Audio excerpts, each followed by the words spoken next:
In diesem Video zeige ich dir, wie du dein erstes Grafikset erstellen kannst. Ja, wir haben uns ja bisher um Wallpaper gekümmert um die Erstellung von Wallpaper fürs iPhone, iPad, Tablet, Android-Phone, was auch immer, und natürlich auch für den Computer. Aber ich hatte dir ja schon gesagt, dass das Ganze sehr viel individueller wird, wenn du nicht hingehst und irgendwelche Sets kaufst und dann daraus etwas machst. Also wenn du bei Creative Market oder Design Cuts irgendwelche Sets kaufst und darum wieder Wallpaper erstellst, sondern wenn du dein Material selber machst. Wie gesagt, das selbstgemachte Material kannst du natürlich auch wieder verkaufen. Musst du aber nicht, natürlich nicht. So ist ein Produkt individueller. Und was ich dir jetzt zeigen will, ist, dass du im Prinzip für deine Wallpaper dir eine eigene Bibliothek anlegen kannst mit ganz vielen Grafiken, die du auch wieder verwenden kannst, wo du nur die Farben ändern musst. Und ja, dann kannst du halt immer wieder daraus Materialien nutzen oder halt auch verändern. Dazu zeige ich dir am iPad einmal in Procreate, wie du wirklich ganz einfach Kreise und Dreiecke und Rechtecke und Vierecke und all diese kleinen Sachen erstellen kannst, die man immer so braucht, um Wallpaper zu erstellen. Und dazu gehen wir jetzt einmal an das iPad und ich zeige dir, wie das geht. Damit du weißt, worauf ich in diesem Video hinaus will und was ich mit dir erstellen will, habe ich hier einmal auf Design Cuts ein Grafikset geöffnet, das heißt One-Line Drawings and Abstract Art Volume 1. Und wenn ich hier runter scrolle, dann bekommst du einen guten Eindruck, wonach wir streben eigentlich. Ne? Hier sind ganz viele verschiedene Elemente drin. Wenn du hier mal durchguckst, Kreise, Dreiecke, Rechtecke, Halbkreise. Es sind aber auch Pinsel da drin und einfach Formen. Ne? Und wir möchten erst einmal in diesem Video eigene Formen erstellen. Wie gesagt, dein Produkt wird sehr viel individueller, wenn du etwas Eigenes machst. Natürlich kannst du dir dieses Set kaufen und damit garantiert ganz viele verschiedene Wallpaper erstellen. Du kannst es aber auch selber malen. Ne? Du kannst hier einen Eindruck bekommen, du kannst die Ideen suchen. Auch das hier, ne? Das zu malen ist ja jetzt wahrscheinlich keine große Herausforderung. Interessant wird das Ganze aber, wenn du hinterher was daraus zusammensetzt, ja, und deine eigenen Wallpaper erstellst. Und natürlich auch hier Line Art, ne? Sprich, wir malen einfach Blumen, indem wir nur die Umrisse, nur die Außenlinie zeichnen. Du siehst, es gibt ganz, ganz viele verschiedene Sachen in diesem Set. Natürlich, es ist viel einfacher, wenn du dir das Set einfach kaufst und das benutzt für unzählige Wallpaper, aber dennoch sollst du wissen, es geht auch selbst. Und dafür nutzen wir Procreate. So, ich habe jetzt hier einmal Procreate geöffnet und wenn ich hier oben rechts in die Ecke klicke, dann kann ich mir eine neue Leinwand auswählen, entweder in vorgegebener Größe oder wenn ich hier auf dieses schwarz unterlegte Pluszeichen klicke, kann ich auch eine komplett eigene Leinwand erstellen. Es genügt jetzt allerdings, wenn ich hier ein Square nehme in 2048 x 2048. Warum? Ja, meine Wallpaper wird ja auch nicht größer als 1920, deswegen genügt das, wenn ich die Elemente in dieser Größe zeichne. Ja, ich bleibe bei der Farbpalette, die ich im letzten Video auch schon benutzt habe. Du findest einen Link dazu hier unterm Video. Und dann nutze ich den Pinsel von Procreate und zwar den Kalligrafie-Pinsel, der heißt Monoline. Damit kann man eigentlich unglaublich viel malen. Warum? Kann ich dir einmal ganz schnell zeigen, wenn ich jetzt hier einmal diesen Pinsel auswähle und ich male damit mal, ich sag mal, einen Kreis, ja, und ich halte das jetzt fest, damit das auch ein runder Kreis wird und dann ziehe ich die Farbe da rein. Soweit, so gut, aber du siehst schon, was passiert. Ne? Hier sind überall weiße Flecken oder weiße Ränder. Also ich müsste die jetzt hier einmal wegpinseln, damit das hübsch aussieht. Und dann würde ich hier noch in die Ränder reinpinseln und das würde dann wiederum nicht mehr hübsch aussehen. Deswegen nehme ich hier erstmal, man kann es natürlich anders machen, ist keine Frage. Aber ich nehme jetzt hier erstmal für unsere Zwecke den Kalligrafie-Pinsel Monoline. Und wenn ich da jetzt irgendetwas mitmale, einfach hier mal so ein Dreieck, ja, du siehst, das sieht auch nicht perfekt aus, aber wenn ich jetzt festhalte, dann wird es zu einem perfekten Dreieck. Dann habe ich das geschlossen und ziehe meine Farbe einfach hier rein. Und dann passiert ja gar nichts. Ne? Hier, ups, jetzt habe ich hier einmal drauf geklickt, aber dann passiert gar nichts. Ich habe hier keine Ränder und ich habe vernünftig abgegrenzte Ecken. Je nachdem, was du natürlich für einen Effekt haben willst, mag das mit dem Pinsel auch wunderbar sein. Ja? Also will ich gar nicht abstreiten, kann funktionieren, je nachdem, was du machst. Was wir jetzt machen, ich mache das nochmal weg, damit du das ganz genau nachvollziehen kannst.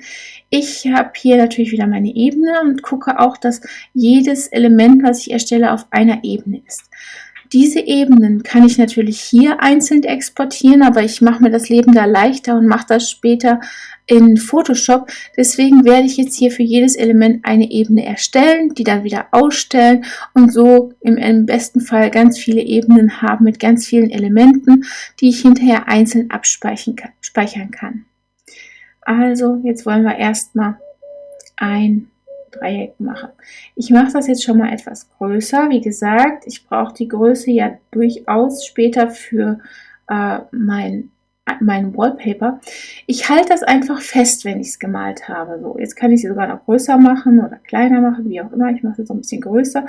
Dann wird es zu einem richtig guten Dreieck. Ja? Vorher war ich ja eher so zitterig unterwegs. Ich packe jetzt hier die Farbe rein. So, ich zeige es nochmal. Also, ich male ein Dreieck. Natürlich ist das nicht so schön gerade. Jetzt halte ich den Pinsel, meinen Stift einfach fest und kann ihn auch größer und kleiner machen. Und dementsprechend habe ich jetzt hier ein richtiges Dreieck. Ich mache das jetzt nochmal weg. Das funktioniert auch mit einem Viereck. Ja? Wenn ich ein Viereck male, dann wird das auch zu einem vernünftigen Viereck. Ja? Und das mache ich mir jetzt hier zunutze. Also, die Farbe spielt jetzt nicht so eine große Rolle, weil die können wir natürlich immer noch ändern. Ich stelle die Ebene aus, mache eine neue und ja, mache dann wieder, was ich eben an Elementen haben will. Jetzt möchte ich mal einen Kreis haben. Du siehst schon, der ist sehr wackelig erstmal, aber er wird zu einem perfekten Kreis und ich kann ihn auch noch größer machen hier. Dann ziehe ich meine Farbe rein.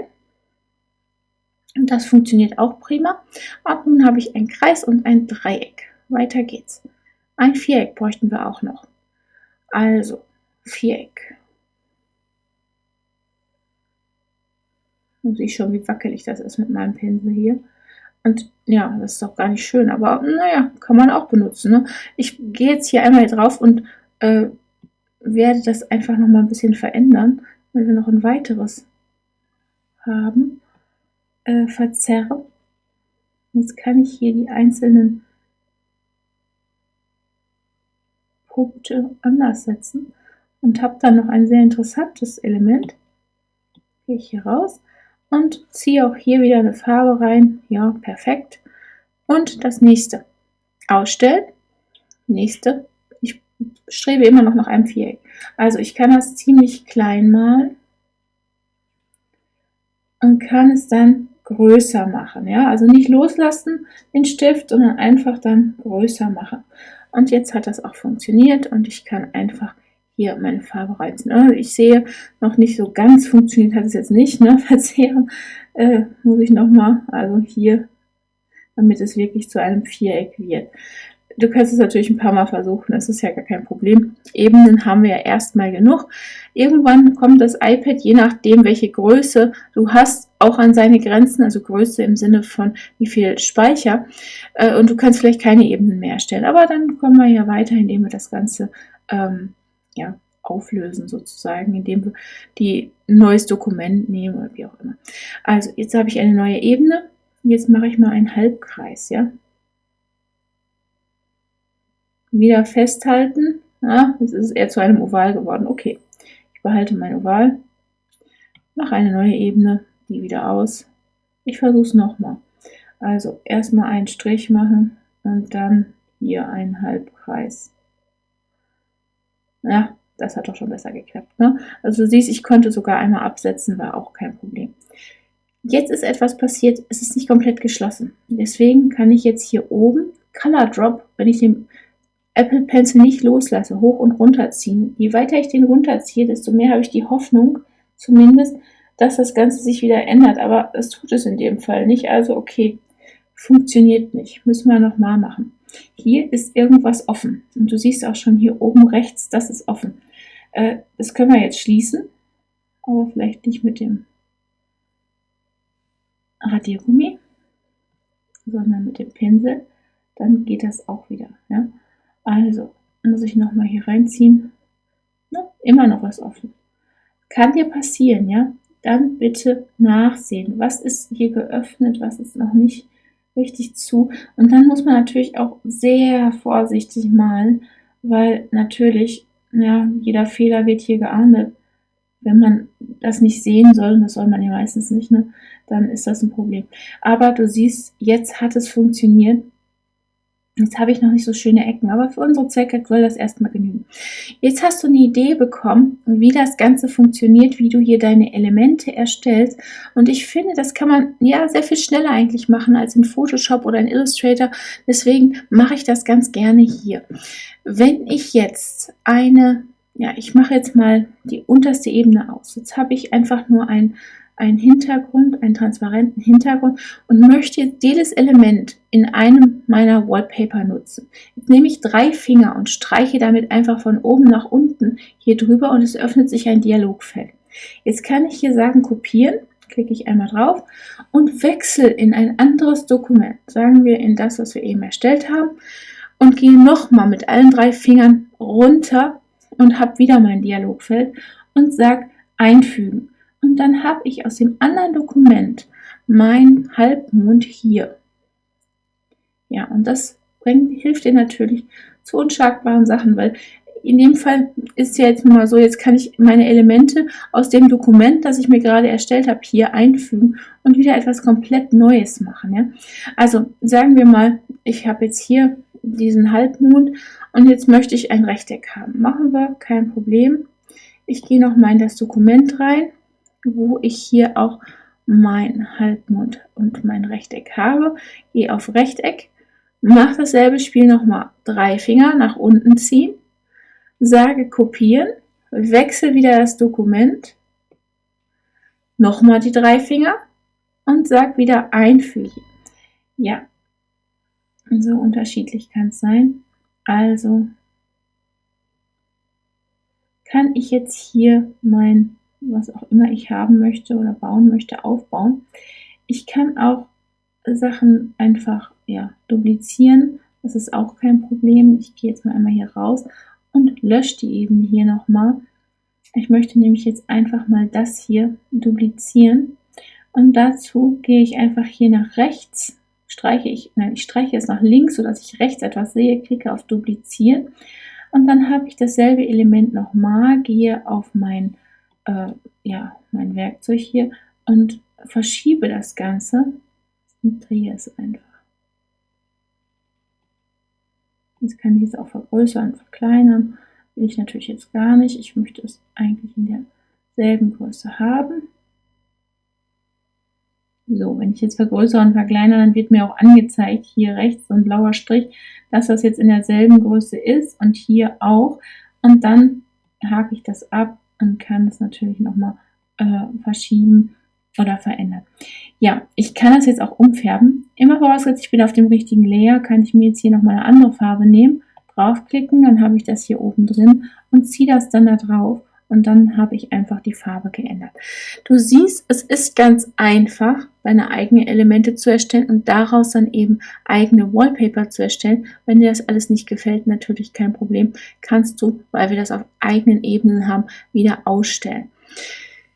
Der wichtige Teil hier ist einfach nur, du erstellst dir ein Dokument und in diesem Dokument erstellst du verschiedene Ebenen und diese Ebenen kopierst du halt rüber. Ja, wir können es nochmal machen. Ich gehe auf eine Ebene, mache die andere natürlich aus. Ich mache es jetzt nochmal ganz klassisch. Klick auf das Vorschaubild, mache hier kopieren und dann wechsle ich mein Dokument, klicke hier wieder rein und sage mit 3 Fingern, nachdem ich runtergezogen habe, einfügen. Ja, und dann habe ich auch das richtige Element hier. Ja, und so kann ich mir dann hier auch wieder eine unterschiedliche Wallpaper aufbauen, je nachdem, was mir eben gefällt und was ich verkaufen möchte. Ich hoffe, das hat Spaß gemacht. Weil, ja, digitales Malen ist nicht für jeden was, klar. Aber man kann es mal ausprobieren. Angenommen, du hast kein iPad und kein Apple Pencil, dann nimm halt einfach Papier und Farbe. Du siehst, ich weise da immer wieder drauf hin. Es ist völlig beliebig, wie du das machst. Ob du das direkt digital erstellst oder ob du das wirklich auf Papier erstellst und dann in den Computer bekommst. Völlig egal. Ein anderes Ergebnis. Schöner? Nein, nicht unbedingt. Weder das eine noch das andere. Es sind einfach andere Ergebnisse. Ja, und wenn dir das Spaß gemacht hat, dann freue ich mich, wenn du unseren Kanal abonnierst, die kleine Glocke anklickst, damit du benachrichtigt wirst, wann immer wir ein neues Video posten, und vergiss nicht, auf den Like-Button zu klicken. Bis zum nächsten Mal. Tschüss.